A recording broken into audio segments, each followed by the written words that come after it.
नमस्कार, मैं हूं सूरज त्रिपाठी। इंडिया न्यूज देख रहे सभी दर्शकों का बहुत बहुत स्वागत है। इंसानियत और जुर्म का पुराना नाता है, हमारे चारों ओर फैला जुर्म का मकर जाल। ऐसे में कौन का हो जाए शातिर का शिकार और किसके लिए जारी हो जाए मौत का फरमान। इतना नहीं, मिटा दिए जाते हैं जुर्म के सारे सबूत।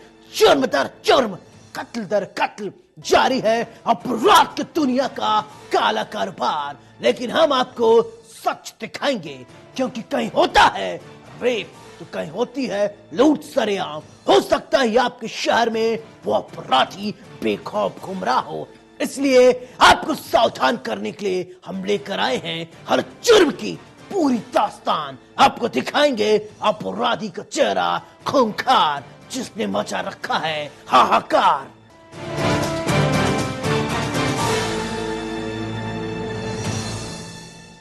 अलीगढ़ के थाना गांधी पार्क इलाके के नौरंगाबाद छावनी के पास उस वक्त हड़कंप मच गया जब एक युवक के आत्महत्या करने की खबर सामने आई। युवक कैसे मरा कोई नहीं जानता, लेकिन एक ऑडियो वायरल हो रहा है जिसमें वो अपने भाई से बात कर रहा है और कह रहा है उसके ससुराल वाले उसके जान के दुश्मन हैं और परिजन भी यही आरोप लगा रहे हैं। देखिए इस वार्ता के बाद कैसे मचा हाहाकार।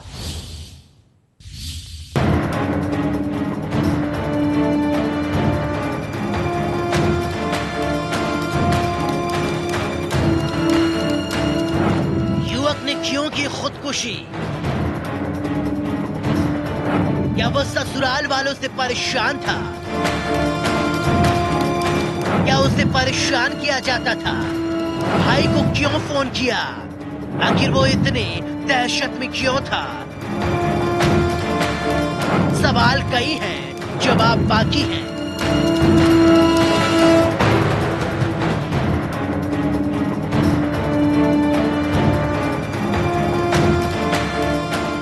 अलीगढ़ के थाना गांधी पार्क इलाके के नौरंगाबाद छावनी के पास उस वक्त हड़कंप मच गया। एक युवक की खुदकुशी की खबर सामने आई। मृतक युवक का ऑडियो भी सामने आया है, जिसमें उसने अपने जान का खतरा बताया है।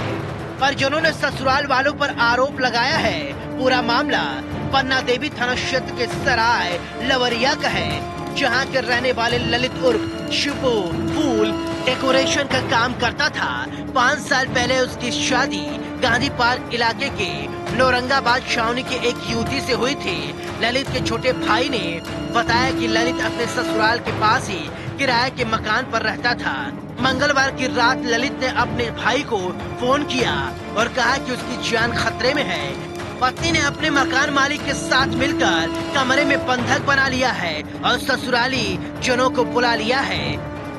भाई ने कमरे की कुंडी अंदर से लगाने की बात करते हुए पुलिस को बुलाने की सलाह दी थी, जिस पर ललित ने फांसी लगाने की बात कही और फोन कट गया।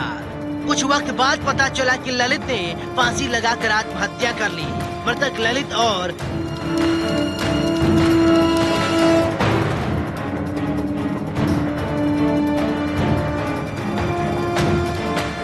जोगेंद्र के फोन की रिकॉर्डिंग सामने आई है। वारदात की जानकारी पुलिस को दी गई। मौके पर पहुंची पुलिस ने शव को कब्जे में लेकर पोस्टमार्टम के लिए भेजा और मामले की तफ्तीश शुरू कर दी। फोन किया था, भैया मेरी जान के लिए खतरा है, मुझे कमरे में बंद कर दिया है, मुझे बचा लो, मुझे मार देंगे, मालिक और मेरे ससुरालिया लोग। अच्छा, तो आपके भाई ने आपको फोन करके कॉल की थी? मेरे भाई ने अवगत कराया था ये बात को? जी हाँ, अभी कॉल की थी मरने से पहले, मुश्किल से 10 मिनट पहले कॉल की है। मैं फैक्ट्री में काम कर रहा था, हमें फैक्ट्री में काम करने कॉल करी है उनने। भाई इस वारदात के बाद कई सवाल खड़े होते हैं। आखिर जो आरोप लगाए जा रहे हैं क्या वो सच है? क्या वास्तव में ससुराल वाले ललित को परेशान कर रहे थे, जिसकी वजह से ललित ने फांसी लगा ली? खैर, ये तो पुलिस जांच के बाद ही पता चल पाएगा। अब पुलिस हर पहलू पर जांच कर रही है। इंडिया न्यूज के लिए अलीगढ़ से महेश की रिपोर्ट।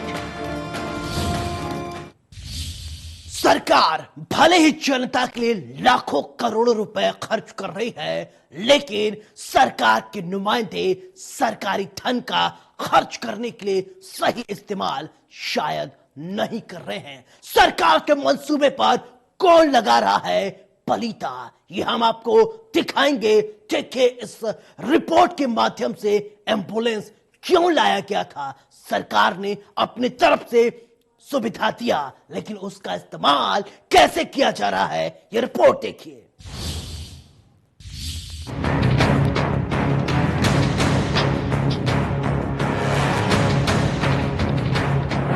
नगर पालिका की खुली पोल, सरकार के मंसूबे पर पलीता लगा था। नगर पालिका जनता की सेवा के लिए एम्बुलेंस फांक रही है धूल। एम्बुलेंस खड़े खड़े खराब होने की कगार पर। सरकार भले ही जनता के लिए लाखों करोड़ों रुपए साल दर साल खर्च करती हो, लेकिन सरकार के नुमाइंदे सरकारी धन को खर्च करने के 1 साल बाद भी जनता के लिए एम्बुलेंस का इस्तेमाल नहीं करा पा रहे हैं। शिवहरा नगर पालिका के अधिकारी और अध्यक्ष की लापरवाही के चलते 1 साल पहले खरीदी गई एम्बुलेंस खराब होने की कगार पर आ गई है। जी हाँ, तस्वीरें देखिए, ये तस्वीरें खुद ही बयां कर रही हैं कि क्या है आलम। जी हाँ, आपके टीवी स्क्रीन पर दिख रही तस्वीर बिजनौर की है, जहां विकास के नाम पर जनता के पैसों की किस तरह बर्बादी की जा रही है, इसका जीता जागता उदाहरण आपके सामने है। बिजनौर के शिवहरा नगर पालिका परिषद की तस्वीर देख लीजिए, जहां विकास के नाम पर शिवहरा की जनता की सेवा के लिए लाई गई एम्बुलेंस का 1 साल बीतने के बाद भी उसका संचालन नहीं किया जा सका है। 1 साल पहले 7 लाख रुपए की कीमत की एम्बुलेंस को खरीदा गया था।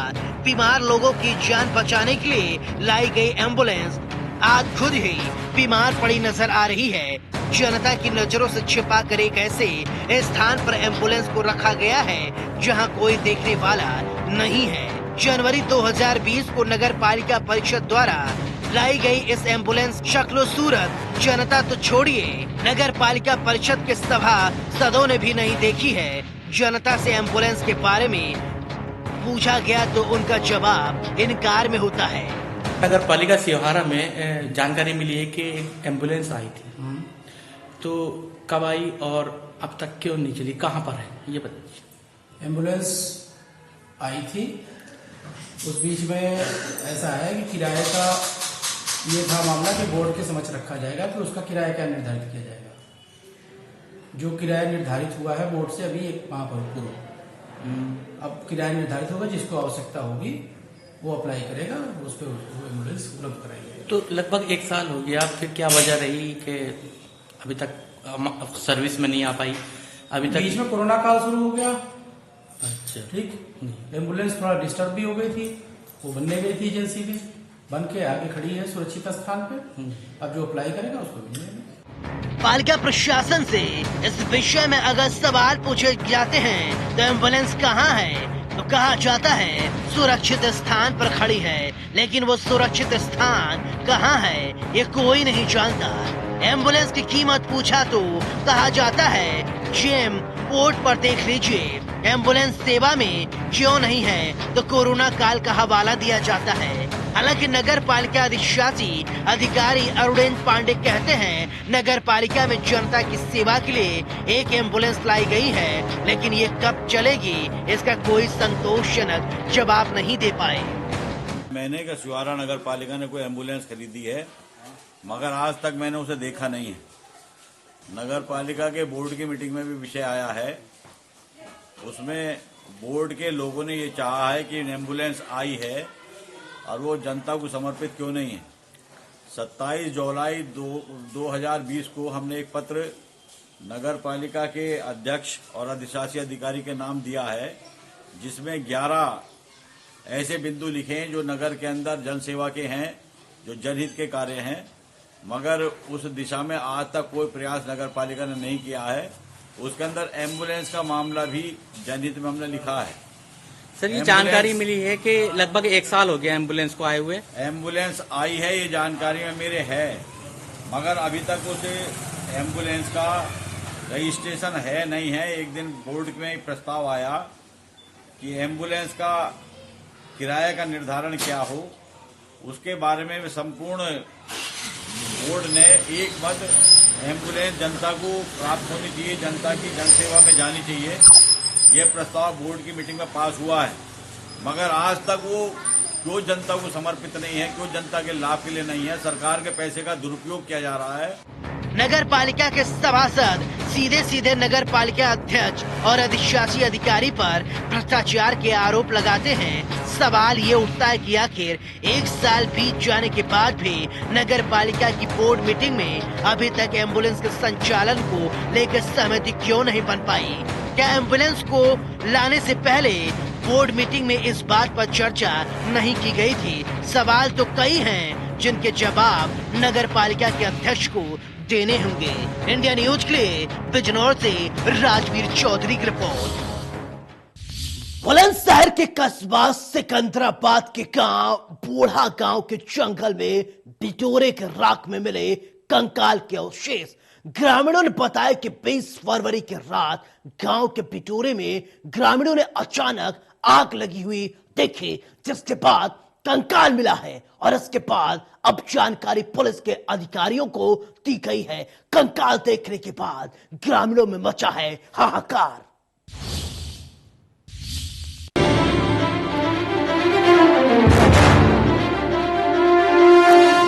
कहां से आया कंकाल,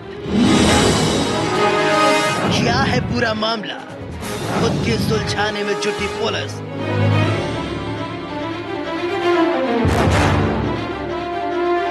आपके टीवी स्क्रीन पर दिखाई दे रही तस्वीर यूपी के बुलंदशहर के कस्बा सिकंदराबाद में गांव बूढ़ा गांव के जंगल में बिटोरे की राख में मिले कंकाल के अवशेष।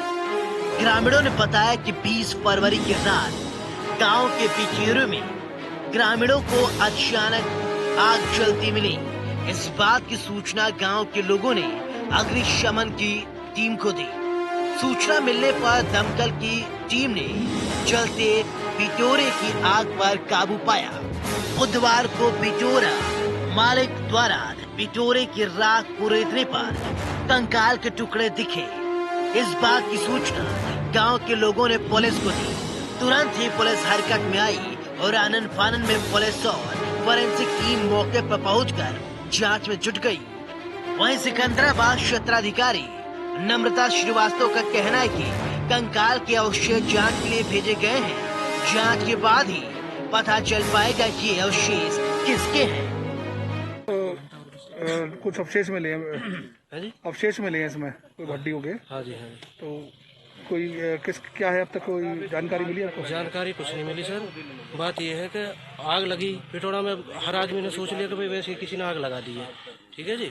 तो अब सुबह में जैसे आके इन्होंने देखो ये उपला साइड में उपला बचे हुए हैं कुछ, तो उन उपला ने हटाने के बाद सोनपाल था, सोनपाल घर वाली थी, उन्होंने थोड़ा किरोल कराल के देखो तो इसमें कुछ दिखाई दिया। उन्होंने दिखाई देने के बाद में चौकीदार को जो सूचना करी, यहाँ और भी गांव के 10, 20, 50 आदमी यहाँ पे इकट्ठे हुए हैं।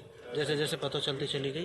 तो गांव में से कोई गायब है या आसपास? नहीं, गांव में कोई गायब नहीं है। थाना सिकंदराबाद क्षेत्र के ग्राम बोड़ा में दिनांक 20 को आग लगी थी एक बिटोरा में, जिसमें उस समय ग्रामीणों के द्वारा तथा फायर सर्विस के द्वारा बिटोरे में आग बुझा दी गई थी। आज जिनका बिटोरा था उनके द्वारा यहाँ पे आया गया तो कुछ हड्डियाँ उनको दिखाई दी, जिस पर उन्होंने सूचना दी थाने को और फोरेंसिक टीम की मदद से जो भी अवशेष थे उसको हम लोगों ने इकट्ठे कर लिया है। अब इसकी फोरेंसिक जांच के बाद ही ये बताया जा सकता है कि किसकी हड्डियाँ हैं। मैम, जिस दिन आग लगी थी ये कार्रवाई उस दिन क्यों नहीं हुई, क्यों नहीं देखा गया? उस समय क्या स्थिति है? उस समय ऐसी कोई चीज दिखाई नहीं दी गई थी और रात का समय था, हो सकता है इस वजह से चीजें न समझ में आई। इस वारदात के बाद कई सवाल खड़े होते हैं। आखिर जो कंकाल मिला है वो किसके हैं? पुलिस पूरे मामले की जांच कर रही है। जांच के बाद ही पता चल पाएगा क्या है पूरा मामला। इंडिया न्यूज के लिए बुलंदशहर से पुनीत की रिपोर्ट। एक तरफ अपराध और अपराधियों पर लगाम लगाने की कोशिश की जा रही है, दूसरी तरफ अपराधी हैं कि मानते ही नहीं। मुजफ्फरनगर में एक युवक की गोली मारकर हत्या कर दी गई। हैरानी की बात है, जिस वक्त ये वारदात हुई, मृतक के पिता और एक शख्स आपस में बैठकर बातचीत कर रहे थे, तभी गोलियों की तड़तड़ाहट से हाहाकार मची, लेकिन किसी को जानकारी नहीं है कि आखिरकार हुआ क्या। रिपोर्ट देखिए।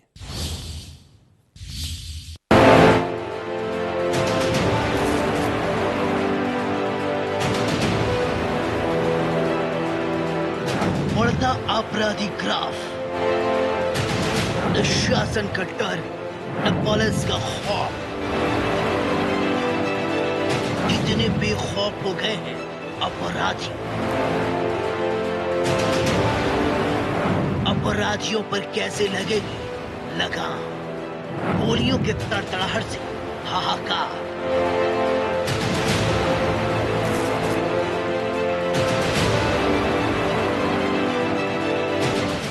एक तरफ अपराध और अपराधियों पर लगाम लगाने की कोशिश की जा रही है, दूसरी तरफ अपराधी हैं कि मानते ही नहीं। आपके टीवी स्क्रीन पर देख रही तस्वीर यूपी के मुजफ्फरनगर की है। मुजफ्फरनगर में एक युवक की गोली मारकर हत्या कर दी गई।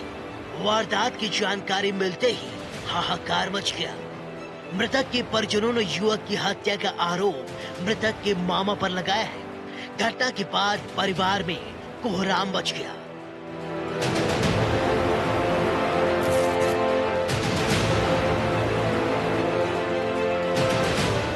दरअसल ये पूरा मामला मुजफ्फरनगर के नई मंडी थाना क्षेत्र के विलासपुर गांव का है।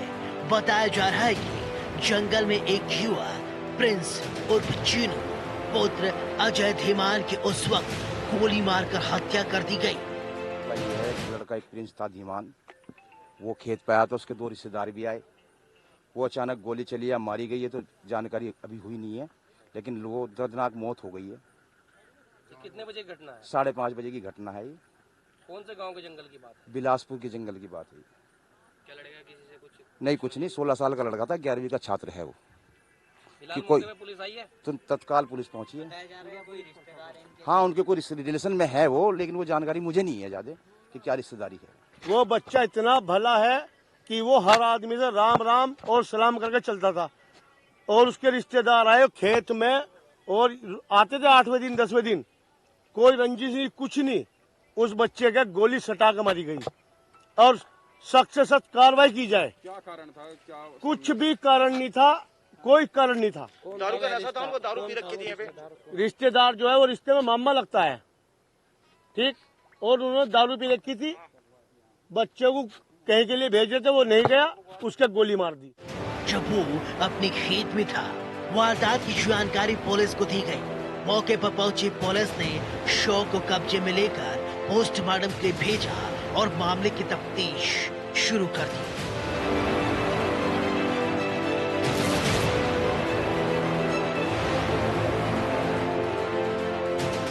घटना के संबंध में एसपी सिटी ने बताया कि मृतक प्रिंस अपने पिता अजय के साथ खेत में काम करने गया था। खेत पर प्रिंस और उसके पिता का परिचित दीपक नामक शख्स बैठा था। इसी बीच गोली लगने से प्रिंस घायल हो गया। उसे इलाज के लिए अस्पताल में भर्ती कराया गया, जहां उसकी मौत हो गई। आज ये मंडी थाना क्षेत्र में बिलासपुर गांव में शाम 5:30 बजे एक पुलिस को सूचना मिली थी कि किसी व्यक्ति को गोली लग गई है। पुलिस टाइम से यहां पहुंच गई थी और पता चला एक जो लड़का है, प्रिंस नाम का लड़का है, जिसकी उम्र करीब 16-17 वर्ष है, उसको गोली लगी हुई थी। उसको अस्पताल पहुंचाया गया और वो उसकी वहां पे उसको मृत घोषित कर दिया गया है। और यहाँ पे खेत में जो काम कर रहे थे पिताजी, उन्होंने बताया है कि साथ में कोई एक लड़का भी था, उसने ये गोली फायर की थी। तो उसकी तहरीर के आधार पर हम आगे कार्रवाई करेंगे। कौन है सर हमलावर? क्या रंजिश बताई जा रही है? ये इनके कोई जो लड़का मृत है उसी का कोई रिश्तेदार दोस्त वगैरह था, उसी की अब तहकीकात कर रहे हैं। तहरीर में उन्होंने उसको नामजद किया है, उसी की हम जानकारी कर रहे हैं। अभी इसकी जानकारी कर रहे हैं, आगे जो भी होगी उस पर कार्रवाई करेंगे। एसपी साहब कह रहे हैं गोली कैसे चली इसकी जांच की जा रही है, लेकिन यहाँ सवाल ये उठता है क्या प्रिंस को गोली मारी गई? गोली कैसे चली? ये पुलिस जांच के बाद ही पता चलेगा। क्या जिस पिस्टल से गोली चली है वो लाइसेंसी थी या अवैध? खैर, इन तमाम पहलुओं पर पुलिस जांच कर रही है। जांच के बाद ही पता चल पाएगा पूरा माजरा क्या है। इंडिया न्यूज के लिए मुजफ्फरनगर से धर्मेंद्र की रिपोर्ट। हमारा मकसद आपको डराना नहीं है, आपको बताना है समाज में किस तरीके से जराइम की काली कहानी बुनी जा रही है। कल फिर मिलेंगे कुछ और काली कहानियों के साथ। तब तक दीजिए अपने दोस्त सौरभ त्रिपाठी को इजाजत। लेकिन चलते चलते दोस्तों एक गुजारिश, सावधान रहें, सुरक्षित रहें और अपना बहुत ख्याल रखें। नमस्कार।